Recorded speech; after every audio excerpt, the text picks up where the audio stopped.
Hello, Zero Books readers. It's me again, Douglas Lane.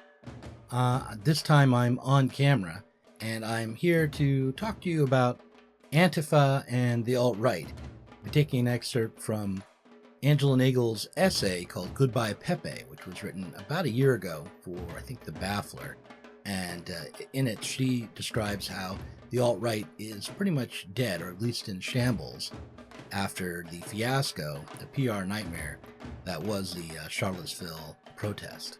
But before I do that, I'll be taking a look at a different question, which is just what is fascism, what is anti-fascism, and how should we think about the politics of both or either? The sun on the meadow is summery one. The stag in the forest runs free, but gather together to grieve. What is fascism?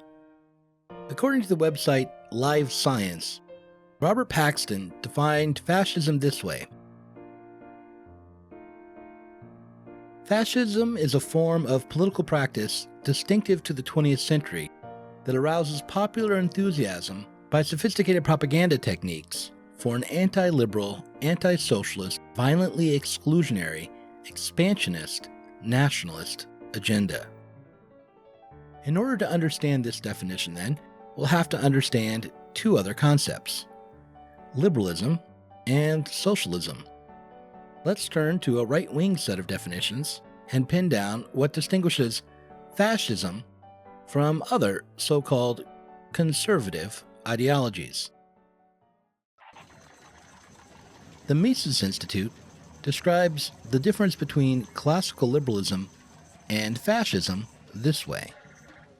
While classical liberalism holds private property as an ultimate value and thereby maintains democracy and freedom by encouraging entrepreneurship and thereby a set of power relations that are always in flux due to market competition and an attendant social mobility amongst the property and working classes, fascists undermine the free market by, quote, incorporating or co-opting private ownership into the state apparatus through public-private partnership. Fascist projects use the power of the nation-state to either guide or usurp the power of individuals in the market, which is one reason why you'll so often hear American right-wingers claim that fascism is a kind of socialism. In fact, it has more in common with social democracy in economic terms, in so much as both social democrats and fascists dream of remaining within the capitalist economic system while bending economic laws to the will of state power.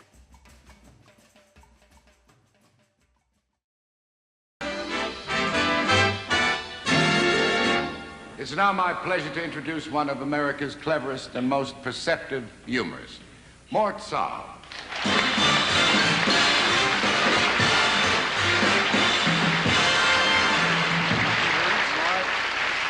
What's that blackboard for? Gene, I thought we'd have a little illustrated discussion about politics. I'm going to show you how to use a chart tonight based on psychometrics, semantics, and calculus so that you'll be able to classify anybody in the world politically. Now, I did all the math, so I'll show you how this works. Then you can play this game with your date on the way out of the theater. We like to bring people together. Now, the chart goes like this. It has two categories. Up here, we have the left wing. You can shudder if you'd like. The left wing is made up of the Communist Party, which has a membership, I'm sorry to say, of 4,000, 3,000 of whom are FBI agents. Over here, we have the right wing, which is made up of various people. John Birch Society, capitalism, fascism, and finally greed, if we can work it out. That's over here. Now, the question is, where is everybody? Because that's certainly not any of us. Most people are in the, they're in the middle because you lose your job if you stay here, and you have to go to too many meetings if you belong to this. So most people are here. And most people are in the middle. They're middle-of-the-road people. In Europe, they're called social democrats in German elections. So we'll call them social democrats. A Marxist conception of socialism, however, requires a break from capitalist relations, which means that the best way to understand the difference between the fascist project and the aims of socialism is to see how the fascists, like most every other major political tendency, are more modest in their ambitions than the socialists are. For instance, while Wikipedia claims the quote is in dispute, Hitler is purported to have described socialism and socialists this way. Es ist dem Feind gelungen, die Front in breiter Formation zu durchbrechen. Im Süden hat der Gegner Zossen genommen und stößt auf Stahnsdorf vor. Der Feind operiert jetzt am nördlichen Stadtrand zwischen Frohnau und Pankow und im Osten ist der Feind bis zur Linie Lichtenberg-Marsdorf-Karlshorst gelangt. Mit dem Angriff Steiners wird das alles in Ordnung kommen. Mein Führer, Steiner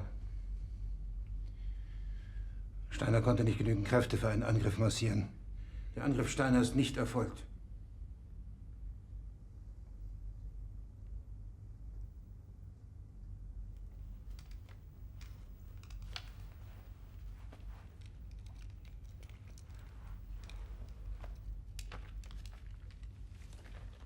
Es bleiben im Raum Keitel, Jodl, Krebs und Burgdorf.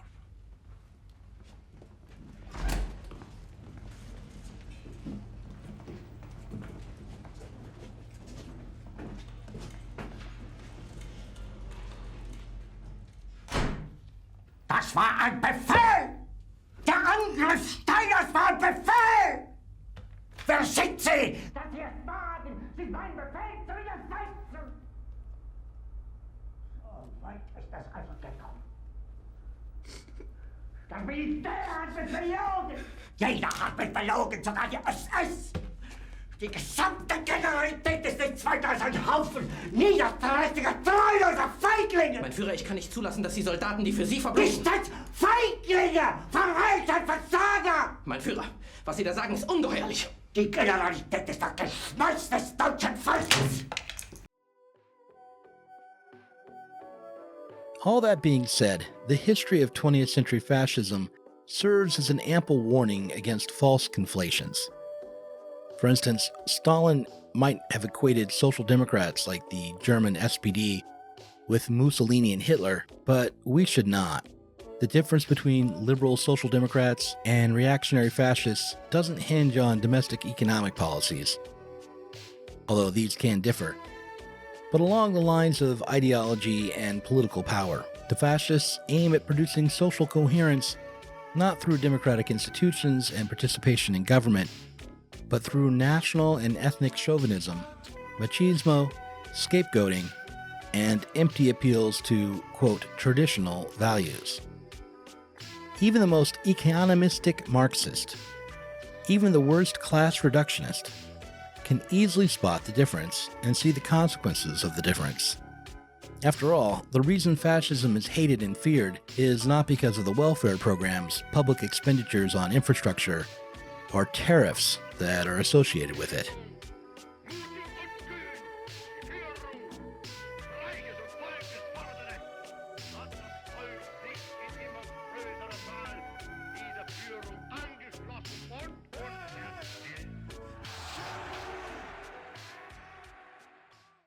Now that we know what fascism is, we can ask why proponents of it remain. Why hasn't the fascist threat fully evaporated since the defeat of the Axis powers? It's a question that many find endlessly fascinating, especially when the answer to it is sought on the level of culture and or the psychology of the individual. Attempts to quash the fascist as a personality type or to get rid of a psychological malady called fascism have justified dozens of different psychological fads. Primal screams, F-scales, organ boxes, existential therapy, anti-psychiatry, acid parties, all of these can be seen as reactions to and attempts to cure fascism. Let's put aside these approaches to fascism and focus instead on a political rather than a psychological solution.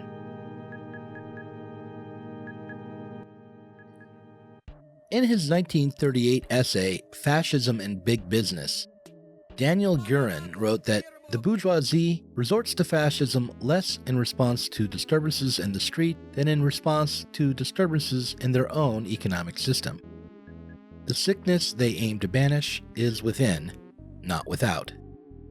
And the French radical Gilles Dauve argued that fascism was originally the product of a double failure: the defeat of the revolutionaries, who were crushed by the Social Democrats and their liberal allies, followed by the failure of the liberals and the Social Democrats to manage capital effectively.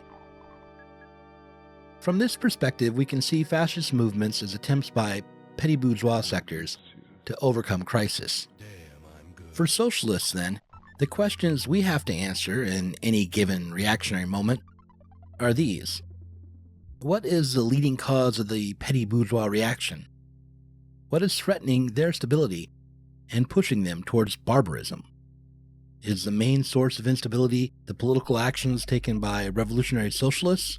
Or are we mostly seeing a rising up of mindless reaction in response to disruptions caused by the system of capitalism itself?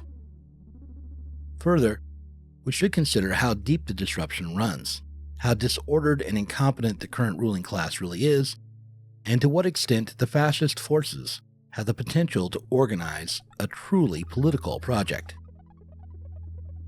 If we think that the reason the fascists are in the street has more to do with objective conditions than our own political project, in other words, if the fascists are there in reaction to capitalism rather than in reaction to some socialist revolution, and we still have the confidence in the liberal establishment to manage the contradictions of capitalism, then something like a united front is mandatory.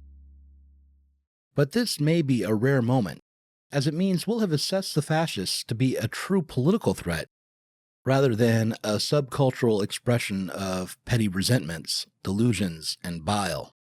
Hey, what's going on? Those bums won their court case, so they're marching today. What bums? The fucking Nazi party. Illinois Nazis. I hate Illinois Nazis. So what are anti-fascist politics, and do they work? In America today, there is no anti-fascist political project as such, but rather there is an anti-fascist subculture and an anti-Trump resistance. The anti-fascist subculture, a network of young Marxists, anarchists, leftists, and liberals whose main point of solidarity is their embrace of the black bloc tactic, is currently celebrating the anniversary of the Charlottesville Unite the Right debacle.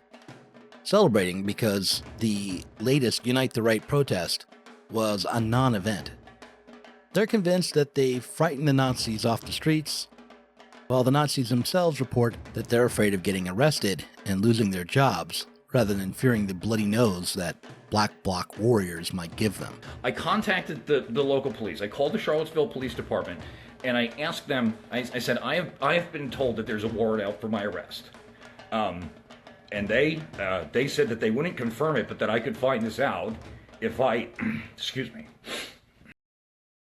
As Angela Nagle, author of Kill All Normies, pointed out last year in that essay I mentioned at the beginning, quote, in the wake of James Alex Field's alleged terrorist assault in Charlottesville, which claimed the life of Antifa protester Heather Heyer, ironic dodges are foreclosed to the alt-right. In addition to Field's usage of a car as a deadly weapon, a tactic borrowed, ironically enough, from ISIS sympathizers in Europe, the fascists in Charlottesville made it abundantly clear that the most vocal and committed leaders of the movement are not basement-dwelling geeks, but heavily armed militiamen. It seems that the majority of the rank-and-file alt-right shitlords aren't really attracted to facing off against the police, or even against an awakened majority. They might be glad to reenact scenes from West Side Story around a dumpster, or play fetch with cans of Pepsi for an afternoon, but wrecking their chances for employment, or worse, spending time in the slammer, just isn't their idea of a good time. This is why the alt-right and Unite the Right are no longer viable brands, but Gavin McInnes's Proud Boys can still put forces in the street. Moderating away from Nazis towards the less racist Italian version of fascism, McInnes's Proud Boys can have their violence while maintaining a fun-loving brand identity.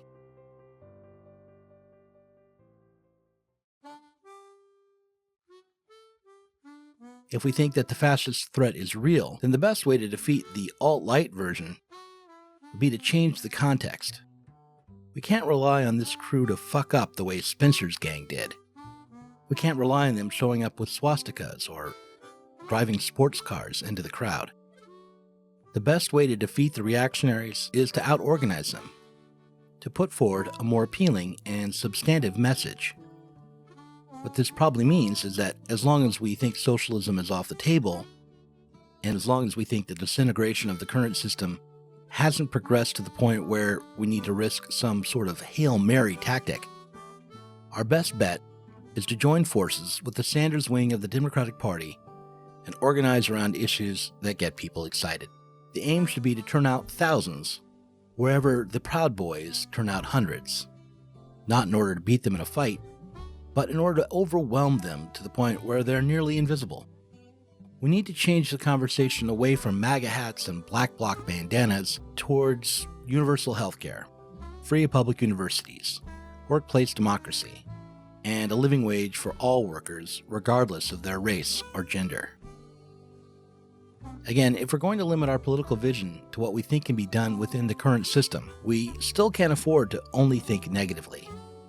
We're stronger when we have a world to win, even if that world is only a slightly better, probably short-lived moment within capitalism.